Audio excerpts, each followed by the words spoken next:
ذرا سوچئے، ایک شہر جہاں کوئی چیخ نہیں، کوئی آگ نہیں، کوئی سیلاب نہیں، بس ایک لمحہ اور سب کچھ زمین میں الٹ دیا گیا۔ یہ عذاب شور سے نہیں آیا، یہ خاموشی کے ساتھ آیا۔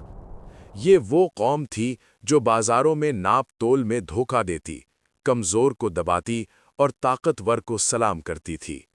ان کے لیے گناہ نہیں تھا، بلکہ کاروبار تھا۔ اللہ نے انہیں نبی بھیجا، جس نے کہا، عدل کرو، حق پورا دو، ورنہ انجام قریب ہے۔ انہوں نے ہنس کر جواب دیا، اگر عذاب سچا ہے تو لے آؤ۔ پھر ایک دن زمین نے سانس لینا چھوڑ دی، نہ بارش، نہ طوفان، نہ بجلی، بس زمین ہلنے لگی، مکان الٹے، بازار زمین میں دفن، اور وہ لوگ جو کل تک خود کو ناقابل شکست سمجھتے تھے، آج نام تک باقی نہ رہا۔